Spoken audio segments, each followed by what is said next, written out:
Welcome back to Only Talk Sports. We talk sports every single day, or at least we try to. I'm your host, Jeffrey, and subscribe to the channel if you like sports content. Hit that notification bell so you never miss another video.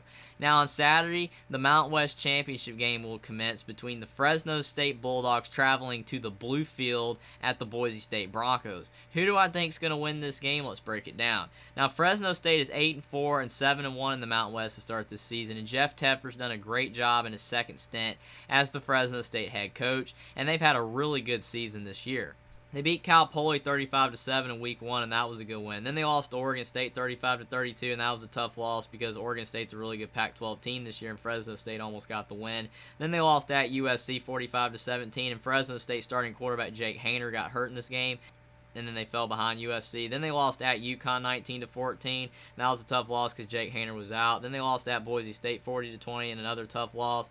Then they beat San Jose State 17-10, and then they won at New Mexico 41-9. And then quarterback Jake Haener returned and they beat San Diego State 32-28. And Fresno State's won every single game since. They beat Hawaii 55-13. Then they won at UNLV 37-30. That was a good win. Then they won at Nevada 41-14, and then they beat Wyoming 30-0, and that was a great win for Fresno State to beat Wyoming like that. And quarterback Jake Haener had 183 yards and a touchdown for Fresno State against Wyoming. He's a great quarterback. Jake Haener does not get enough credit that he deserves around the country because of the fact he plays for Fresno State, but he's a great quarterback.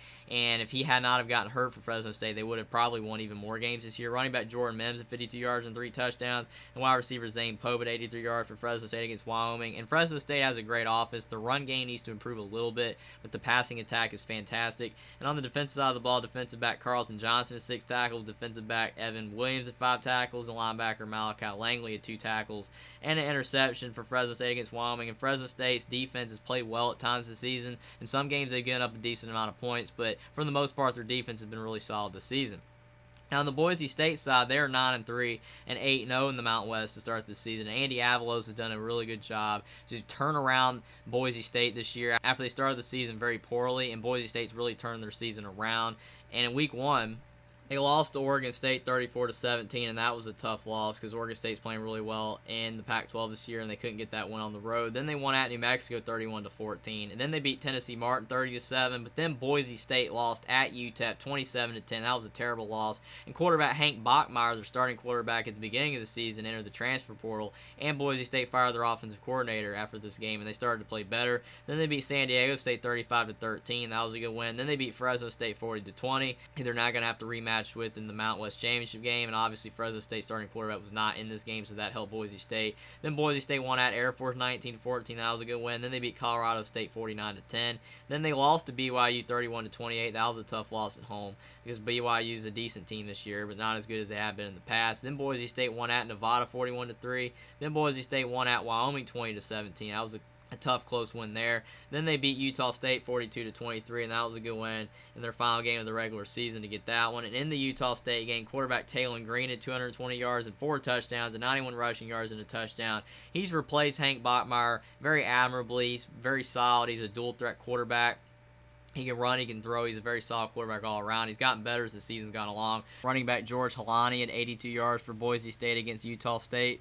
Boise State has a decent rushing attack, and he's a really good running back. Wide receiver Latrell Cables is 78 yards and a touchdown for Boise State against Utah State. And Boise State's offense, they're really good at running the football. The passing game has improved as the season's gone along, but their rushing attack is what really makes their offense go. And on the defensive side of the ball, linebacker Andrew Simpson had 9 tackles, linebacker DJ Schramm 8 tackles, and safety Sei Oladipo had 7 tackles and interception for Boise State against Utah State. And Boise State's defense is really solid. They have kept them in a lot of games this year and helped them win a lot of games this year. And Boise State's defense is very solid on pass and rush defense. So who do I think is going to win this game? This is a very interesting game because Boise State already beat Fresno State this year, but Jake Haener, Fresno State starting quarterback, was not in that game. He was hurt, and that helped Boise State be able to beat Fresno State a little bit easier. But now they're going to have to rematch in the Mountain West Championship game. And this game is at Boise State because in the Mountain West, the team with the best record in conference play gets the home field advantage, so Boise State's undefeated in the Mountain West. So they do have the home field advantage again like they did in the first game, and that's really going to help Boise State because it's very tough to win at the Blue Field. Obviously, BYU did it earlier in the year, but it's still very tough to win there, and Boise State's still a really solid team, even though they're not the same team that they were a decade ago. They're still a really solid team, and Andy Avalos has really stabilized this program and helped them turn it around this season from having a disastrous season. And Jeff Tedford's a really good coach at Fresno State, and Fresno State's offense is really, really good. Jake Haener's a fantastic quarterback, and their defense is not bad as well. But I'm going to go with Boise State to beat Fresno State 31-28. I think that Boise State's offense is going to be able to run the ball in the cold conditions that there's going to be in this game. That's going to help them out versus Fresno State, who throws more, and I think they're going to be able to throw the ball well in this game, but it's still going to be tough with the very cold weather. And I think being at the Blue Field, Boise State's home environment, that's going to help them at this time of year with the cold weather. I think Boise State's defense, they have a really good pass defense, and I think that's going to slow down Fresno State's passing offense just enough. And I think Fresno State's defense is really good as well, but I don't think Fresno State's run defense is good enough to stop Boise State's rushing attack, especially in the cold weather on their home turf. And I'm going to go with Boise State to beat Fresno State 31-28 in the Mountain West Championship game. Subscribe to the channel if you like sports content. Like this video down below. Comment down below whether you think Boise State or Fresno State is going to win this game and why. And I'll see you next time.